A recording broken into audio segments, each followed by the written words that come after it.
work session, and I'll turn it over to Mike Hamp. All right. Thank you, Mayor Henderson. Good evening, members of council.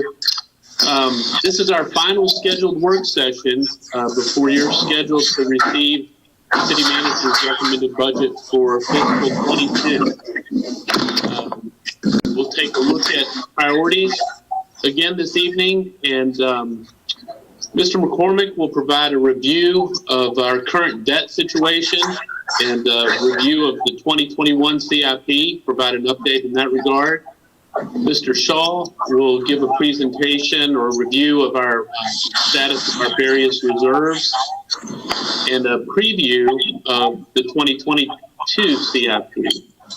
And one of the things that I'd like to note or hope that becomes apparent as we work through the agenda is the relationship between debt, reserve, CIP, and also the operating budget, and how the two, while distinct, influence the formation and performance of both sides of that budget equation, operating and capital. I think you'll perceive as we provide information where we've made progress in the last year, where there remains health in our fiscal situation, but also where there are challenges and the challenges that we face developing and providing a balanced budget to the council. We are certainly prepared, and I would encourage questions. We're prepared to answer them, and I would certainly encourage council to ask questions that may occur to them as we work through the information. But I'm here to tell you presently that we're not balanced. We will be balanced, and I will certainly present a balanced budget on April 5th, but we're not prepared as a staff. I'm not prepared as the city manager to talk to you in complete terms and in final terms about where we end up in the operating budget, where we end up in capital. I think much as these meetings are intended, they're to provide periodic glimpses into progress made, anticipated outcomes, and challenges that we're working through as a staff, so that when we arrive on April 5th, the council as a body and individual members are not surprised by what they hear, and you are more prepared at that point to take a recommended budget and begin the work of making it your own, weighing the choices and prioritizations that we as a staff have made to balance, and weighing that against what you hope to accomplish as a body for the community. We have scheduled work sessions then that we have available to correct any misalignment that may exist between the manager's recommended budget and that budget that the council wishes to adopt and make their own. I will warn you, not warn, that's not the right expression.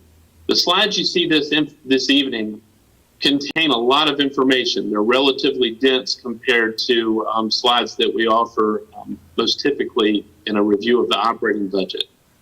And I would encourage you to ask questions to clarify your understanding if it's necessary. I think it's helpful to understand the relationships that become apparent as we talk about, again, debt, reserves, capital, and their linkage or relationship to the operating budget. When we get to, well, Cameron, why don't you move us to the priority slide, please? Much as I imagine that Tony Bennett never sends the team out on the floor without reminding them that we're going to play good defense tonight and we're not going to turn the ball over, I think it's valuable to remind this body of the goals and priorities that we've set previously, and perhaps we'll get to the point where we can recite them together because we've committed them to memory. Our Tier 1 priorities are employee compensation, Westin Fire Station, and Sunset Park. Tier 2 priorities include Virginia Museum of Natural History, undesignated economic development work or funding, industrial park, downtown redevelopment, and we focus primarily on a stormwater project opportunity that's related to the redevelopment or potential redevelopment of a significant building in the downtown, and business retention. I think the cautionary note that I need to convey as we begin this session is that we will be very much challenged to make progress on multiple goals or even significant progress on a singular goal. So, for example, let's focus on Tier 1. I certainly don't see in the current prioritization progress on Sunset Park this year. It may be possible to begin working on a CIP project related to the establishment of a Westin fire station, but I do not see doing a Westin fire station and making significant improvement in employee compensation. So again, we're not quite balanced. It may be that we're able to do better than I expect, but I think at this point we want to manage your expectations and that of the public that this will be a challenging year financially, and we will be focused on Tier 1 goals and probably one element of the Tier 1 goals. So with that, I'll hand it off to Cameron.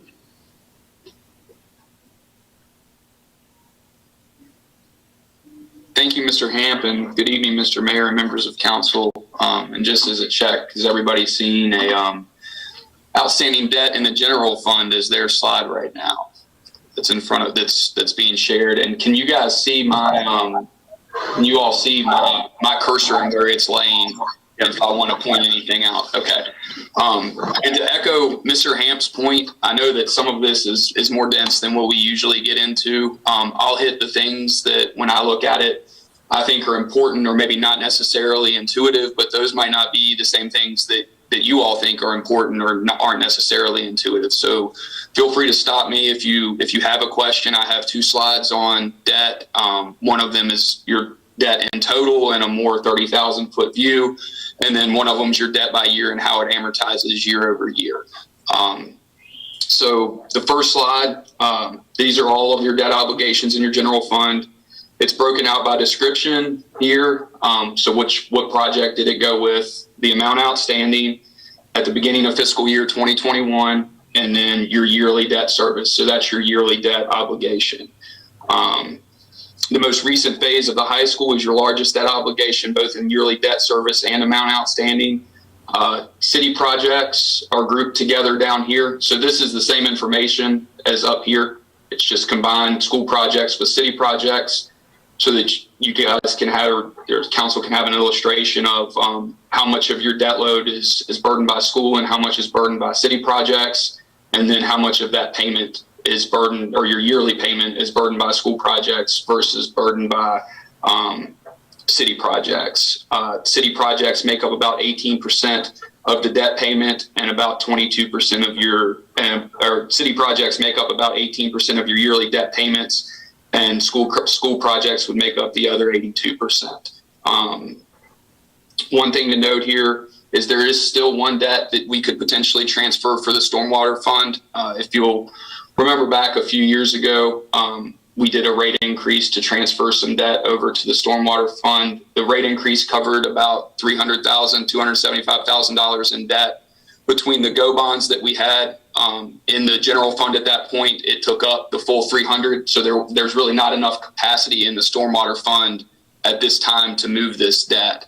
But that's one place that if you had interest, we could move some of this to the stormwater fund potentially later on down the road. So this is a snapshot of your debt amortization schedule. For the current year, your yearly debt obligation is decreasing from about 3.573 to 3.55. So you're losing about 18,000, or about 18,000 is falling off due to fluctuation in payments and interest difference. One thing to note is the Series 2001A for the Waynesboro High School does fully amortize during 2023. And one strategy we've taken in the past is to pay the debt off with fund balance, and in essence taking advantage of the decrease in debt burden a year early. So you could pay the debt payment for 2022, which would be the final debt payment, with fund balance, transfer that to the debt fund, and it would free up some operational money. The downside of that strategy is you have to use some fund balance that could otherwise go towards capital plan to pay down debt, and the advantage is you get reprieve immediately in your current operating budget. The other year of note is 2025. The city has an increase in debt burden burdened during that year due to the Series 2014 bond that wasn't set up to fully amortize in 2014. And so there's an $8 million bullet loan that's due in 2025. We've talked with bond counsel about this, and we don't currently have the ability to refinance this issuance, and we'll monitor the loan and restructure the debt in 2025 when the final debt payment comes due.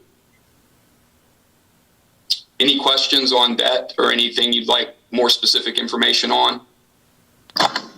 Mr. McCormick, this is Dr. Hofstadter. Just to understand, you're saying that we can't do it earlier than 2025, but we anticipate that that will be a normal course of business to take care of in 2025. Is that what you're saying?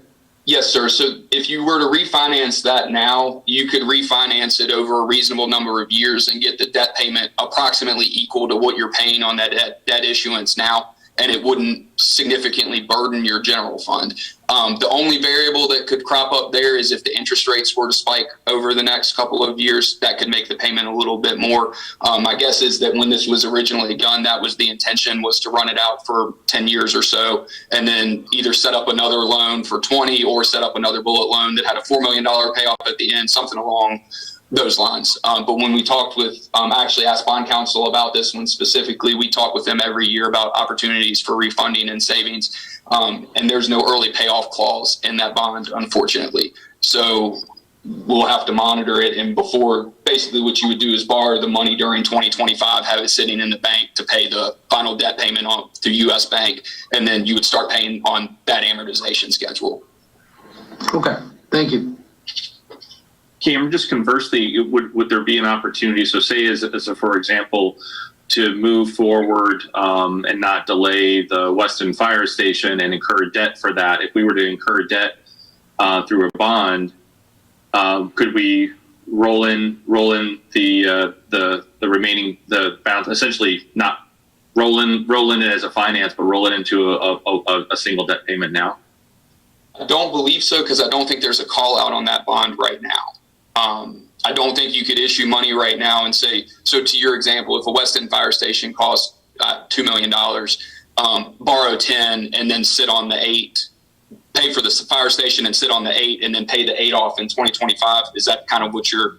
Well, because as a standalone refi, I could I get what you're saying, but if we did, yeah. So example, if we did a borrow of a 2 financed 10 and made a prepayment, an early prepayment. I mean, as soon as we get the $8 million or whatever that balance is, and then we would go and make that payment, this year, next year, whenever we incur the new debt. I don't believe there's a prepayment. I think there's actually something that prohibits the prepayment in the bond, but I will double check that to make sure. But I think that bond has to go until 2025, because that was kind of what I was poking around about as well. Not necessarily the borrowing more money, but just could we borrow money, pay the debt in full, not incur the interest, and just start reamortizing the $8 million. And the other thing that's a little bit makes it, or not, doesn't make it tricky, but if you were to refinance it today, it probably wouldn't be $8 million, because you pay, let me pull up, you pay about 440,000, 460, 475, and 490 in principal. So if you were to refinance it today, it would be closer to 995 to refinance it today. Okay. Okay. Thank you. Yes. Any other questions on the debt? I'll go back to that in case anybody had anything else. Okay. So then the last thing that I we had put together that I'm going to speak on this evening is just an update on your CIP plan to date. So going back to 2020, we started the CIP plan. We made a new fund. It was the old, we called it the 410 for layman, or for when we were talking about it, we call it the 411 now, and made a more conscious effort to put revenue streams with projects. And so the way that this slide or this sheet kind of works is I ran an expenditure report as of, I believe, Monday of this week. And so across the top, you have your budget appropriations for 2020 and 2021. So that's anything that you did during your budget process. And then we have had some amendments through the years where we appropriated some funds. And so these two columns added together bring you to a current budget for each project. So total allowable spend on each project. And then the next column are your expenditures. So this has anything that you've expended to date and anything that's been encumbered or put on a purchase order to date combined. So for example, Greenway Phase 3, we've put $286,000 we've either spent or encumbered to date.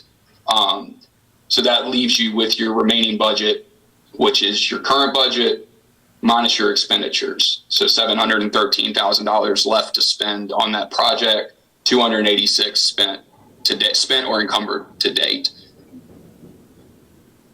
Then going kind of vertically here, we broke it up by outlay, which are things that are cleared to spend, versus reserve, which are things that we were saving for in some way. And then under the outlay, we broke it up under things that were externally funded. Most of these are by grant. Actually, I think all of these are by grant. I don't know if the 13th Street in Rosser, if the revenue share, or the 13th Street in Rosser, if that smart scale money is actually considered a grant. I think it is, but most of these are grants, if not all of them. And then these are things that are external and locally funded.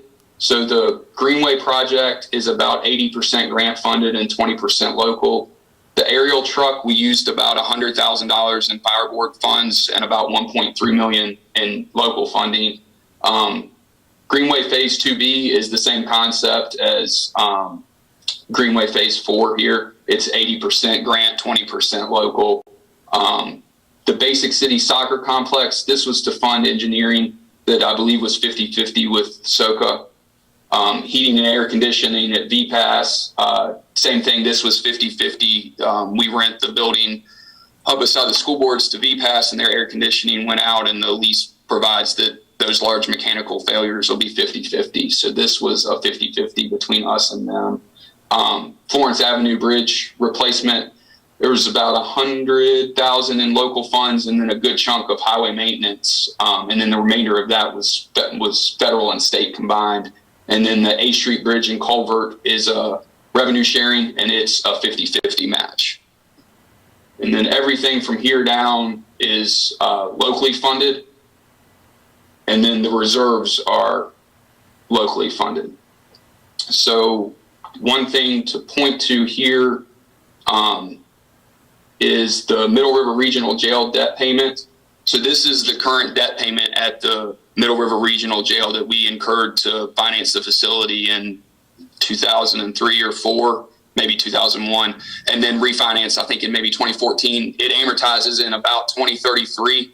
And when we first put the CIP process into place, one of the things that we walked through was to take the revenue from the buy-in when Rockingham and Harrisonburg were allowed to be members of the jail. They started paying all of the localities a proportional share to basically buy space from them.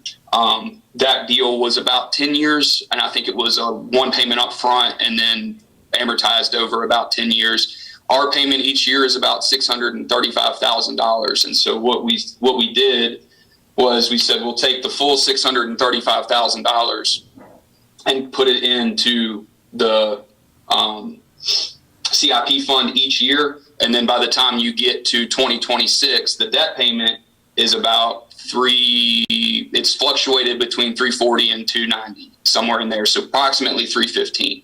So by the time you get to if you're putting 635 in, by the time you get to 2025, you'll have a pretty good reserve built up to continue paying that debt payment through 2033. You will have to put some funds with it, but it'll really soften the blow of that revenue from Middle River or from Rockingham and Harrisonburg falling off.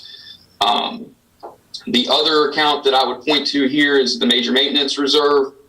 This is one of the places that we go to if we have any large things fail. So like when we had the VPAS issue pop up where we needed to be able to come up with enough money to make that repair quickly, we were able to, I think Mr.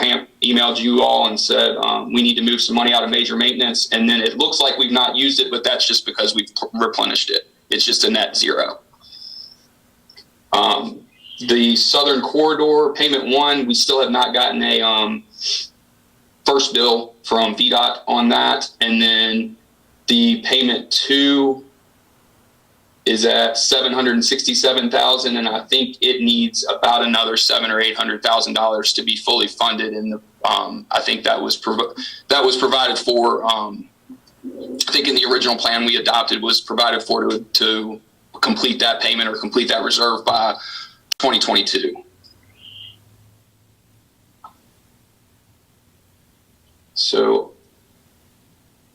the last piece is the funding sources. Usually I'll have a long list here that spells out every single grant and every single appropriation. We truncated that a little bit and basically just split it into external funding and local funding. It's about 50-50, local funding at 6.9 million, external funding at 6.4. So then the last thing, I did want to point this out. We haven't appropriated the, I believe it's the 2021 funds yet. That shows as a negative, but it's not actually a negative. We will appropriate those funds and it will cover that negative balance. So any questions on any specific projects or any of how it's broken down or how it's broken out, or the status of any of these?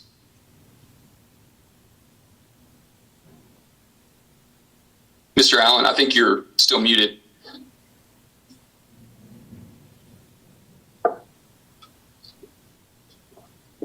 I just have one question. Yes, sir. So I'll know exactly what we're talking about.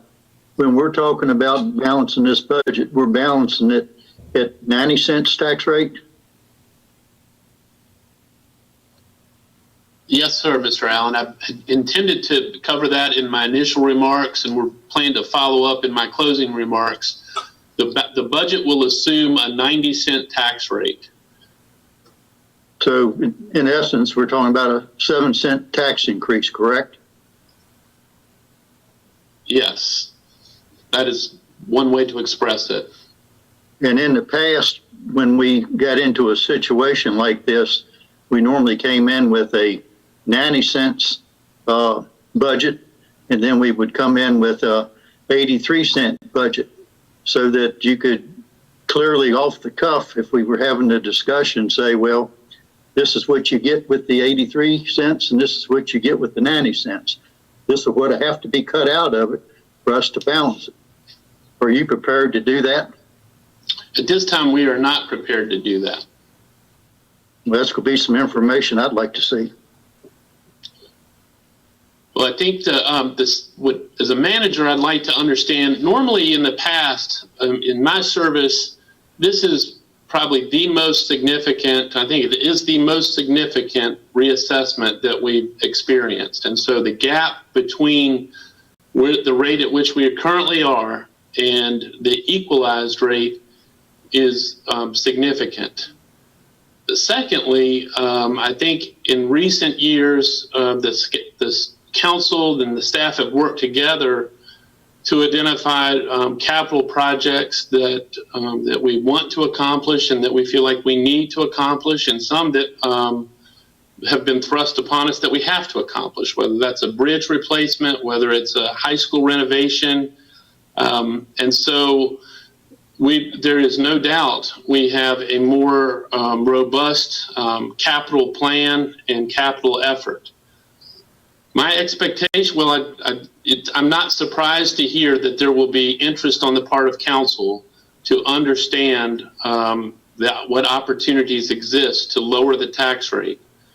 But I think there's a big gap to ask your manager or your staff to say, show us something that balances at 90, and then show us something that balances at 83, because I don't want to be work in hyperbole or exaggeration, but in order to balance at 83, we will need to make appreciable reductions in service levels and organizational function.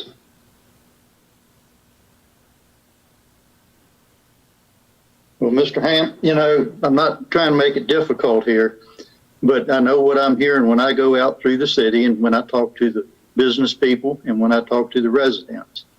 And I totally understand where you're coming from, and I don't think you ever give us a budget that just has a bunch of fluff in it. I know you're trying to make ends meet and try to move us forward and do the best.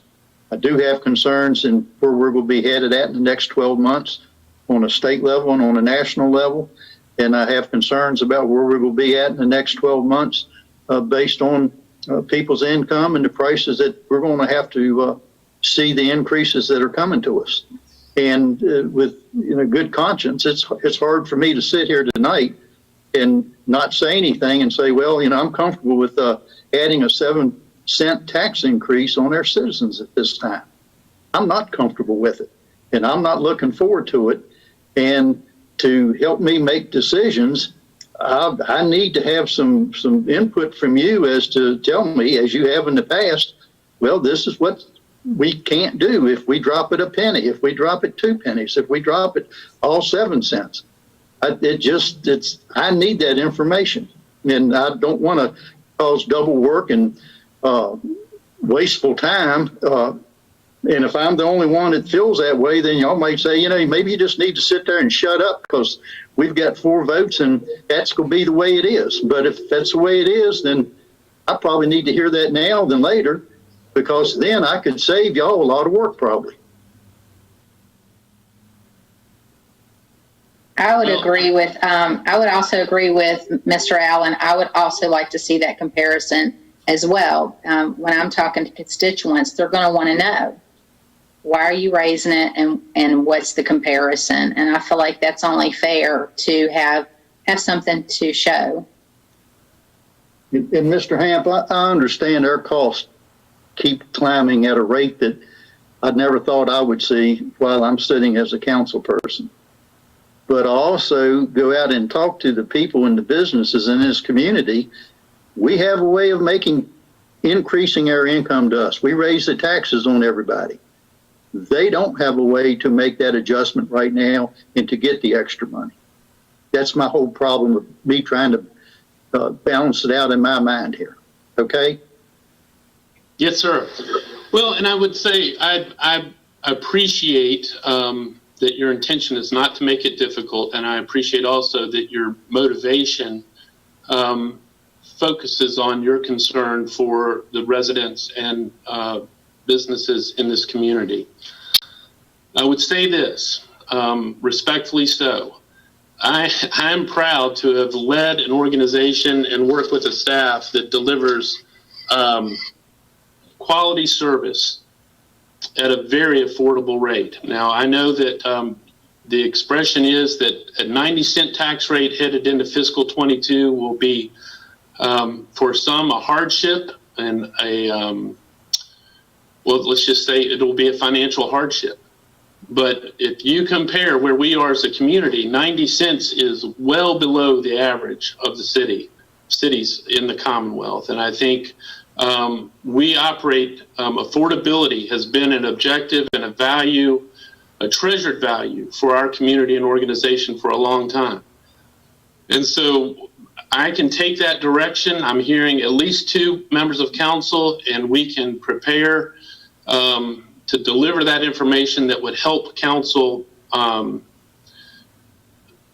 examine options to be at a tax rate less than 90. I would sincerely hope that that the council think long and hard about establishing 83 cents as a goal for itself, because I think that we will be not only setting aside the priorities that we've identified today, probably in their entirety, but also reducing the general fund budget to meet that goal, and in doing so, reducing current levels of service to the community. But and I think we'll have to, if the directive is to quantify and describe that, then that's our assignment, and we'll accept it. But there will be, it will be a challenge. It will be difficult, and But if that's the conversation and the illustration that's requested, it will be provided.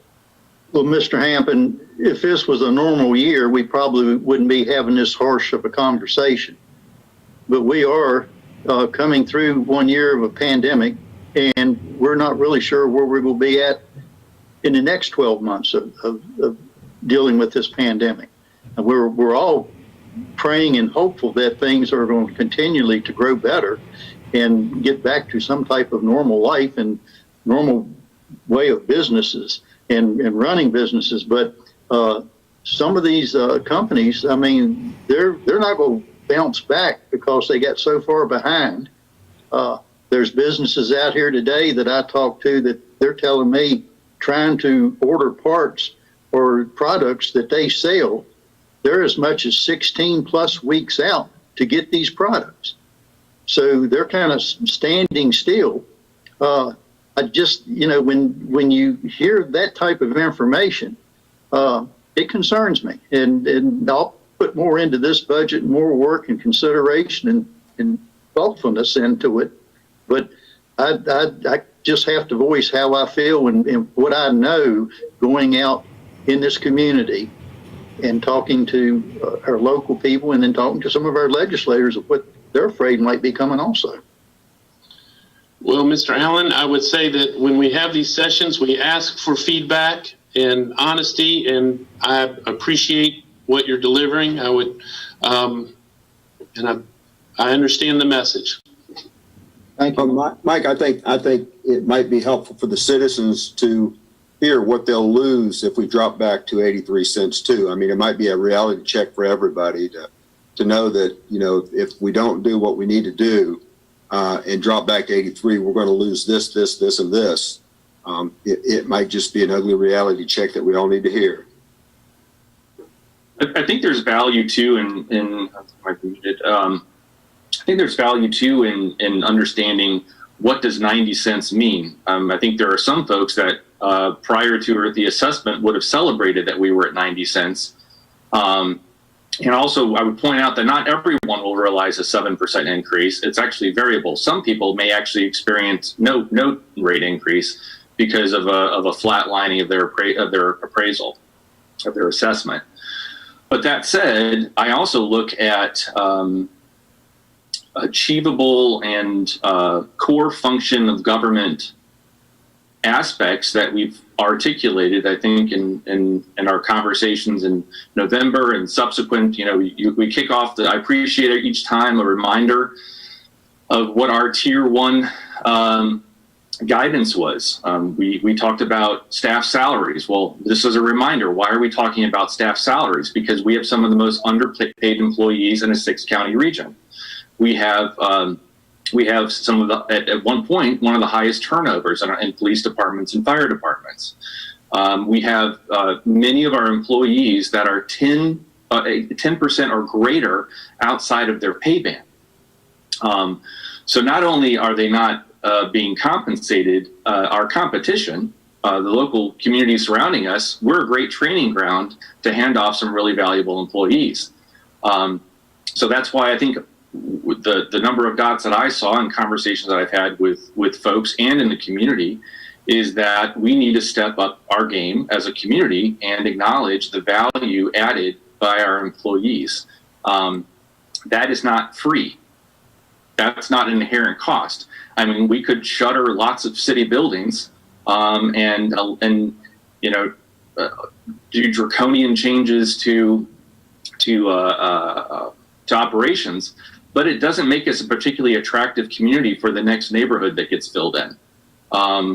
The second would be the fire station. I mean, we saw, I think right about when I arrived, the firehouse was Westin Fire Station was a priority. I think even voted in as a referendum of a number 1 priority for voters that we wanted. And here we are some 15 years later, and we're still not able to deliver on it. And not to say that we can go all in, in year 1, but there are certain capital assets and capital investments that I think warrant a conversation about financing. we are investing annually hundreds of thousands of dollars, tens of thousands of dollars, leading up to matches on the revenue sharing and other projects, matches for state grants. That once we have met our responsibility for those revenue matches, we have tens of millions of dollars in additional expense to develop those sites, right? So we're not even saving any money for that. So I think at some point we also owe it to our community to be honest that we have lived and with deep frugality in our community for a very, very long time. We have some of the lowest unemployment rates in a 10-county region. We have a thriving, thank God, we had, I think positive outcomes even through a pandemic in terms of a revenue. Thank God for a shopping destination. I think that's really helped us. And the like. And the last is Sunset Park. Sunset Park is an aspect of a capital feature that was identified as a priority in a capital plan, of which 200 people, I don't know how many people are talking to on a regular basis, but around 200 people participated in the comprehensive plan and says, we want that. And here we are 3 years later. And again, what I'm hearing from Mr. Hamp is that our compounding cost in other areas is going to have another year of can kicking for Sunset Park, and it's not going to be something that we can move forward with. I can accept that. I can accept taking a step back and coming up with a financial strategy that makes the firehouse achievable and practical and affordable. But I certainly can't, I think, disregard what I think over time our community has done on the backs of our employees and continue this frugality because it is impacting. At one point we had 20% of a job board at making below the minimum wage for not the below the poverty line for a family of four, and that's kind of who we are in our culture. And so I believe that we need to. We did an employee compensation study for a reason. It might be worthwhile to kind of review what the outcomes of that. I know I kind of come off as pretty somber and bad news and the like. It's a very sobering report. I would encourage folks to get reminded to do a refresher on it. It's a very sobering report, and why even do it? I mean, why waste money? Why go and build expectations? Many of us went around and campaigned and talked to our employees about, we're looking out for you. We're going to do something for you. We're going to do what we can. I think everyone and their grandma can appreciate why we hit the pause button last year in the middle of a pandemic. We have no idea what's going to happen. But our businesses, many of our businesses are doing well. Our gross receipts are doing well. Unemployment is doing well. We have some of the highest new housing new starts, and again, about a 4-county region, and we should be very proud of that. But we can't continue to pretend and not be honest with the other context here of the folks in our community that things cost money, right? I mean, things cost money, and we need to go and be honest with people, genuinely honest, that if we want to have the poorest paid employees in the Valley, I just don't think that's a particularly attractive thing that helps us market and to be competitive with our neighbors.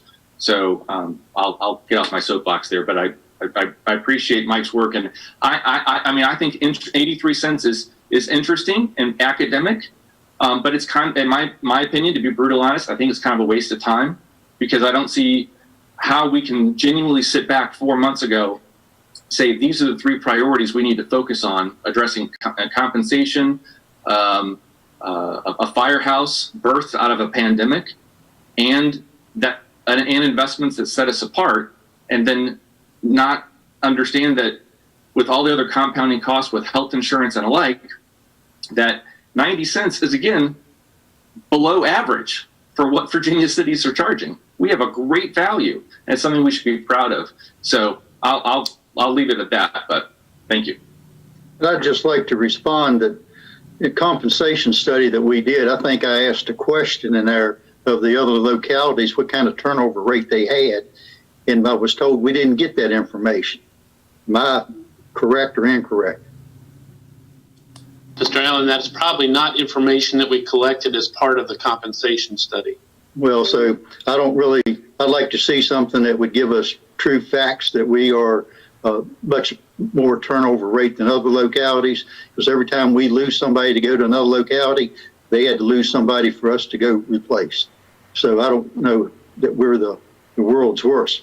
And I don't think there's anybody sitting here tonight that doesn't want compensation for our employees.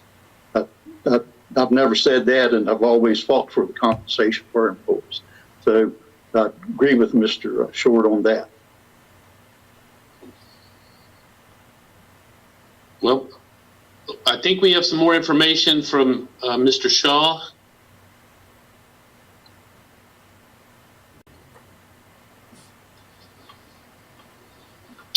Mr. Mayor, members of council, what we'd like to do now is turn our attention to what we have available in fund balance. And as I think most of you are aware, that typically you utilize portions of your fund balance to be able to complete capital projects. And most of the fund balance are funds that are accumulated through surplus in the operating budget over periods of time. That sometimes you have different types of revenue windfalls that contribute to your fund balance, but it's generally an excess of revenues over expenditures over some period of time. There are I won't get into great detail, but your fund balance is segregated depending on its spendability. In other words, you have some fund balance that is restricted by whatever the funding source. If it came from the Virginia Department of Transportation for urban maintenance, street maintenance, then that money is restricted, but it may reside in your fund balance. The funds that we'll talk about tonight are those that are unrestricted. And so that what we're looking at are funds that the council has latitude to spend as you see fit. Some of them are committed, and that is you have appropriation that commits them, or they are at present unassigned. But in some cases, there are fund balance policies that guide the amount of fund balance that's held in a particular reserve. And in general, the council has a fund balance policy about the use of fund balance. And just as a reminder that fund balance is to be used for non-recurring expenditures, typically capital expenditures. You can use fund balance for debt service because you're essentially paying for capital that's already been purchased if you're servicing debt with fund balance. So as you look at the fund balance, we've segregated the funds that the balances that are in the general fund and those that are in your capital projects fund. That once capital projects are begun or we start to set aside money for capital projects, they reside in their own fund. So we're showing you both in these two columns. And oftentimes what happens is the money that's in the general fund balance, once you've accumulated enough to start a project, gets moved over into the capital project fund. So starting in the columns on the left, as you look down through here, you have revenue stabilization, Augusta County Service Authority landfill balance, revenue stabilization at $500,000. The Augusta County landfill capital at $350,000, which is we've been accumulating money for a future capital project at the landfill, which we won't be able to pay for with balance that is held by the service authority, and then a minor maintenance reserve of $300,000. And the amounts of those balances are actually established in your fund balance policy.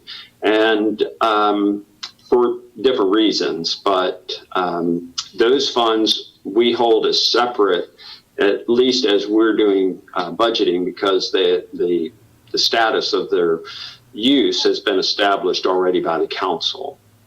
And then as you start to look at some of the other reserves that are held, the Natural History Museum, the soccer complex, Sunset Park, those balances are ones that we're holding because we're trying to accumulate funds to be able to complete those projects, and at the more or less the direction of council that you've indicated when we were sending money to these reserves, that those were projects that you wanted to pursue.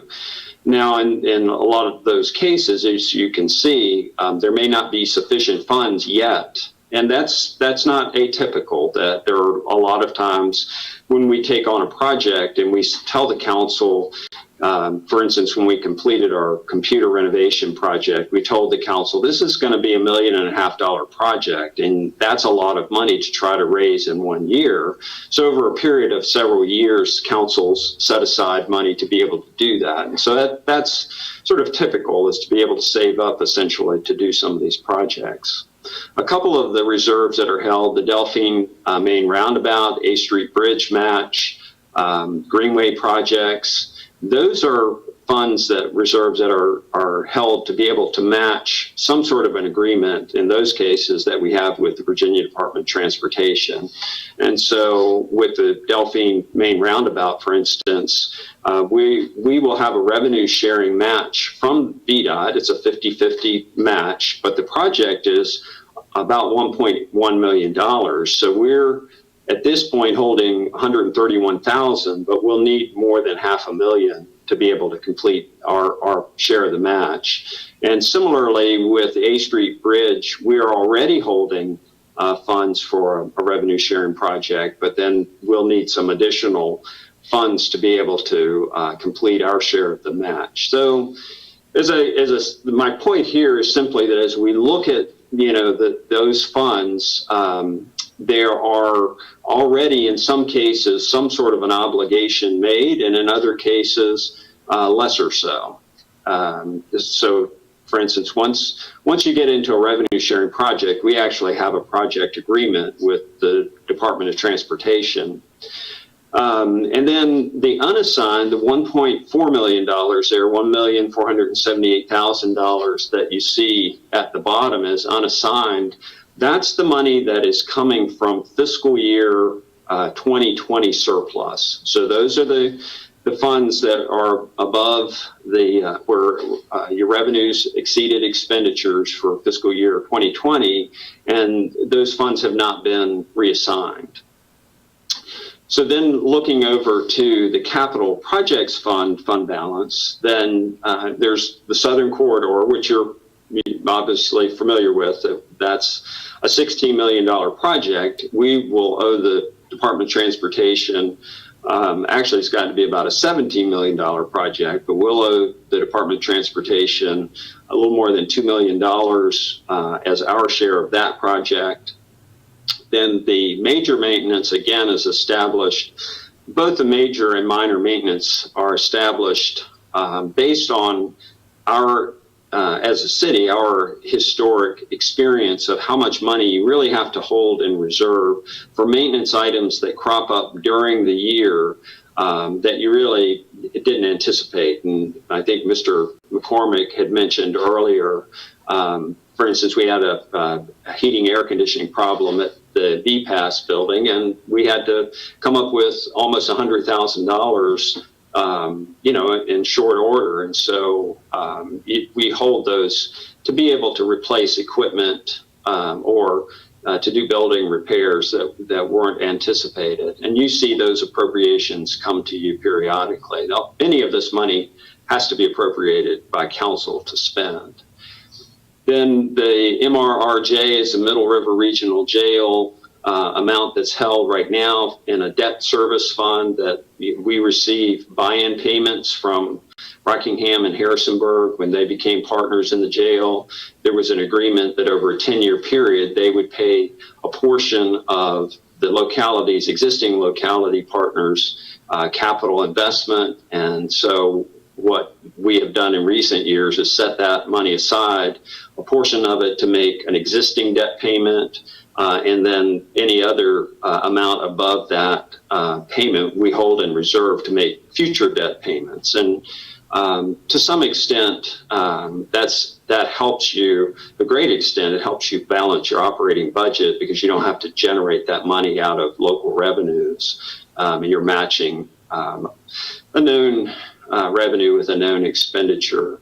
Now, I want to be clear, that has nothing to do with any potential future expansion, that debt service is to pay for the jail as it currently exists. That's original construction debt service. And then there's a small amount of money still held in reserve for Sunset Park.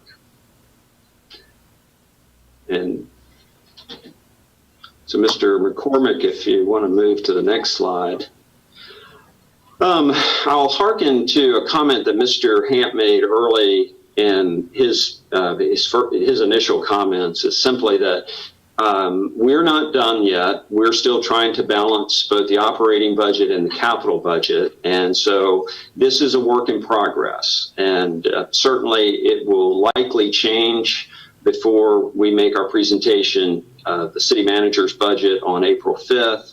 And of course, at that point in time, it becomes your budget. And so if you feel like there are other choices you want to make, then that's your latitude. But what I would say is, one is that as we look at trying to balance the operating budget and the capital budget, there's a very close relationship. For one is that if you recall that there's $1.4 million in unassigned fund balance, that's the surplus from fiscal year 2020. How much of that can be devoted to capital is also dependent on how much of that has to be devoted to balancing the operating budget. That in virtually all years that I'm familiar with working on the budget, and this is about a dozen now, the city uses a portion of its fund balance to purchase capital that comes through the operating request. And capital meaning things like police cars or other vehicles, equipment, things, repairing heating and air conditioning units, purchasing technology equipment, those kinds of things. That if it's a capital item that has a life span of at least 5 years and at least $5,000, I think is our limit, then we can use fund balance to purchase those capital items. And so we haven't figured that out quite yet. Typically, you call through your operating request, pull out your capital items and say, can we legitimately use fund balance for those items? And we're in that process now. So how much we're able to spend in the capital side has a lot to do with how much of that fund balance gets used on the operating side. And then the other thing is that in very recent years, starting 2 years ago, the council really, I believe, took a big step forward, and I would credit Mr. McCormick for his assistance in doing this, is coming up with a much more sophisticated capital project planning system. And in that first year, there were actually operating funds that were dedicated to the capital plan. So in current year operating funds that we were coming up, generating money to be able to send over to complete capital projects. And so, as we start out the budget season, and even as we sit here now, we try to segregate some money to be able to do capital projects. And so whether or not we can send any money over is yet to be seen. As we sit here today, though, and you go through the list, I would think that a lot of these projects are familiar to you. And there is a mix, as Mr. McCormick highlighted earlier, of projects where there's it's strictly local funding. There are projects where there's a mix of local and non-local funding. Those are typically grant projects where you have a match. And then there are projects that are completely grant funded. So for instance, the project that's going on with the NERDA settlement that we refer to as the South River Preserve that came from the DuPont, the Loth Springs Park, that's 100% grant funded. There's the Greenway Phase 3 project that goes up through on 14th Street is 100% grant funding. That's pretty unusual. Typically, we're either paying 100% of the project or we're in a grant match with somebody. As we sit here today, depending on how much money we can send over from the unassigned fund balance, this sheet is out of balance by somewhere between $500,000 to $700,000 that we would need to find or reduce, or over $1 million out, that, you know, projects that we'd either have to find other source of revenue or eliminate the project, or defer it. You know, in some cases, if you look at our capital plan that we present to you in the budget, you'll see that we have a list of projects, but we also push projects into future years. For instance, we understand that the school board anticipates that at some point we'll come back and do a second phase of high school renovation. But that's in your capital plan, but that's pushed out to a future year. And they're projects that the department heads develop and that you review and approve that aren't necessarily funded in the current year. But what we hope to do is make sure that, one, you know what your capital plans are obviously for the current fiscal year, and then have some sense of, can you finish that project? If you're accumulating funds like I was talking about earlier, well, how soon can you save up enough money to do that? So maybe you're doing that over a couple of years, or that something has been pushed out and we don't quite know how we're going to pay for it. But you should know what you're doing this year and next year at the least. So as you look down through here, at present, we still have money that's set aside for take-home vehicle program in the police department. There are funds, again, there are two things going on there with the Middle River Regional Jail. We're receiving buy-in money of about $650,000. A portion of that, we make a debt payment this year. That's money that's due this year, and a portion of it we set in a reserve so that when that money runs out, when the debt, when the buy-in agreement is complete, we have a reserve of money that's sitting there to be able to continue to make those debt service payments in the future. We have the Westin Fire Station plugged in now at a little less than $1 million. The request that came from the fire chief for the Westin Fire Station called for about $2 million. Fire truck replacement fund is something that we had hoped to establish. You obviously understand how much a big piece of fire equipment costs, and so we felt like, well, maybe one thing that we should do that would be prudent would be to start to establish a fund so in future years, we don't have to come up with more than $1 million at once. A regional radio system is a project that the Augusta County, Stanton and Waynesboro are working on currently, where basically we would have a central system and type of equipment for all of the emergency service providers in the region.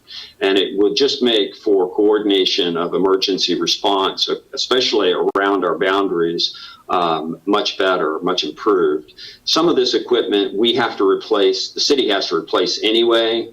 And so we're at this point trying to figure out how we would coordinate with the other localities. The total project cost is a multi-million-dollar project, but the city of Waynesboro wouldn't bear all of that, and there's some hope that we would get some assistance from the Commonwealth. So, but the first thing we need to do is some engineering work for the project, and $50,000 is the city's share of that initial project work.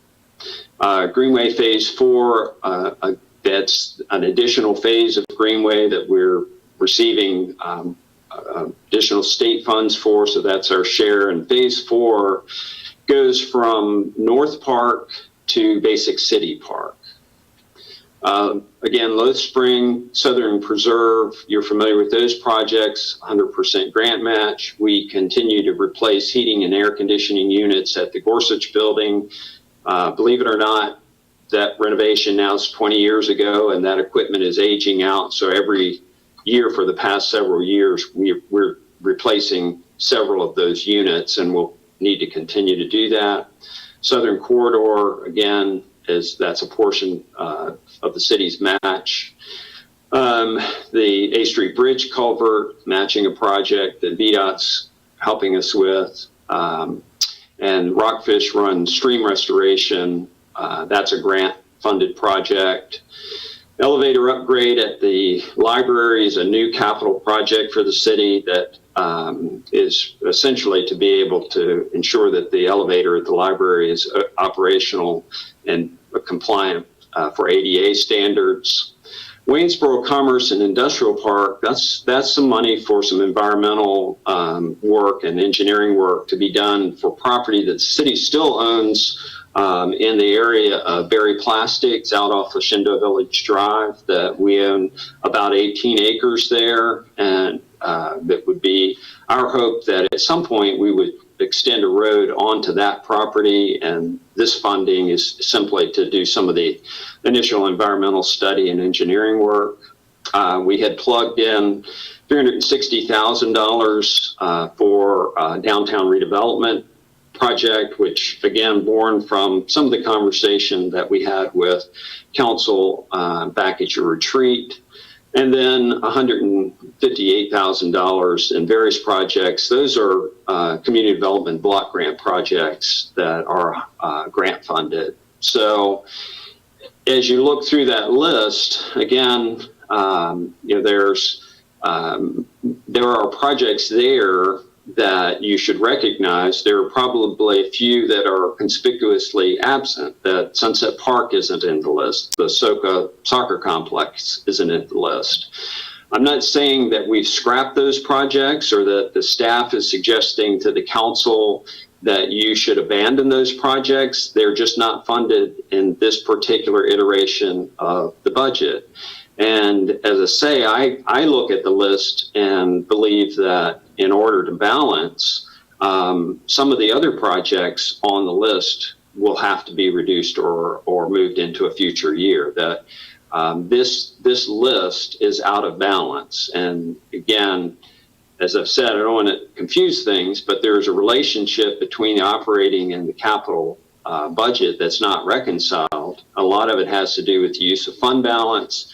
That unassigned fund balance, a lot of it has to do with projects or what money we may be able to send to the capital project fund from the operating revenues. But in any case, I think this list is going to have to be culled, and by a fairly significant amount. Again, $500,000 to more than $1 million of reductions will have to be made in order to be able to present the initial city manager's budget to council. And then certainly the council can make choices to some extent. As I say, some of these projects are underway. Some of these projects you have agreements in place, but you certainly can make choices as to which projects are most important to you and how you would divvy up the funds that are available to you. My parting message would simply be that regardless, there will have to be choices made. That money is a limited resource, and we have to make choices in its use. And I sometimes say I think you can do just about anything you want to, but you probably can't do everything you want to. And that's the reality that the staff is grappling with right now, is how we balance a budget that we think is responsive to the council's wishes and the community's needs and priorities. And we're not quite there yet. I'd be happy to answer any questions any of the councilmen may have on that information. Jim, just for the purpose of clarity, so the $1.4 million in unassigned, could you walk through what that means and what's the staff's are thinking right now in terms of the appropriation of those unassigned funds, or what your thoughts are. Well, again, the $1.4 million is basically the surplus of revenues over expenditures for fiscal year 2020. And so those funds have not been reappropriated or signed or committed by the council. And so as we sit here now, our thoughts are that you would see in this particular plan that money is being, for the most part, devoted to capital. But I don't believe that we'll be able to stay in that position. And even if we do, this list is over budget. So I would think that really what you should expect, and I don't know what the exact numbers are at this point, but what you should expect is that we would suggest to the council that a portion of the $1.4 million would be allocated to capital projects, and that a portion of the $1.4 million would be appropriated in the operating budget to pay for legitimate capital items that are requested in the operating budget. And again, those types of things tend to be vehicles, computer equipment, building maintenance repairs, things like that. Great. Perhaps somewhere, debt service may come into play, but those kinds of things. And I apologize for not being able to give you a more exact number, but that's where we are right now is trying to go through different iterations to figure that out. No, that's helpful. That'll help you follow the bouncing ball when you all. Okay. Thank you.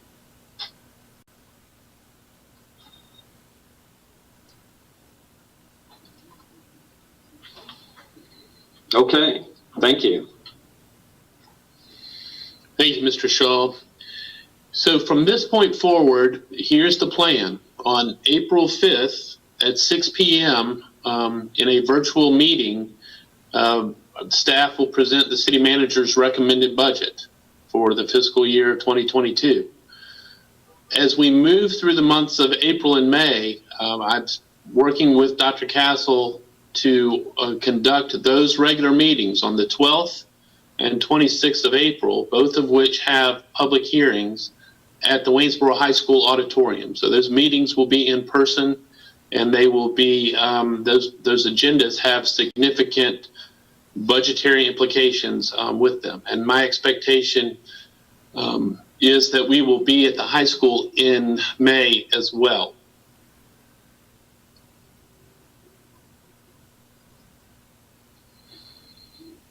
And again, realizing that the budget landscape and the fact that we have a significant real estate reassessment prompts some deep-seated feelings about the budget this year. We have work sessions scheduled that would allow the council the opportunity to come to terms with the recommendation and then provide the opportunity to make different choices, reprioritize, make cuts as may be necessary, or suggest cuts. I would say as a manager, I would ask that to the greatest extent possible, the council focus on outcomes rather than means, meaning, if there's a specific real estate tax rate in mind, communicate that as a body, and then allow that the staff would develop a recommendation that the council could react to, rather than picking a number and then also furnishing specific manner in which to get there. Now, again, there's a delicate balance there. I'm not discouraging you from expressing preferences or reiterating objectives, but given the complexity of what you've seen tonight, I think it's easier to at least start from a place where the council says, these are the objectives or these are the parameters. Show us what you can do to meet them. Is there a way we can get a copy of the slides that we showed tonight? Could we get them emailed to us? I would think so. Yes, sir.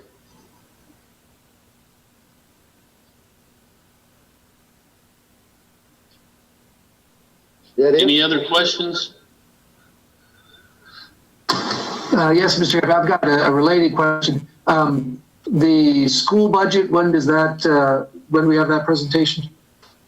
So we've not scheduled a presentation. The schools are required by the code to deliver a budget or present a budget to the council by the end of this month. And my expectation is that they either have or will have by the end of this week a balanced budget or a recommended budget, and that we will simply note receipt of that at the meeting on Monday. Okay. And then at some point in the future, provide Dr. Castle an opportunity to present his budget to the council.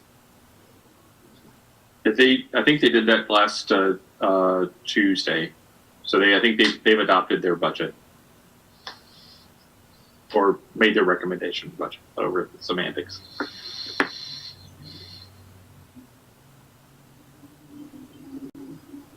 Unless there are other questions, that's what we have for the council this evening, Mr. Mayor. Thank you, Mike. Thank you, Jim. Thank you, Mr. McCormick and Ms. King. We appreciate all your input and got a lot to chew on now and a lot to think about. Kind of look forward to getting the full budget on the 5th of April and see where we go. Yes, sir. Good night.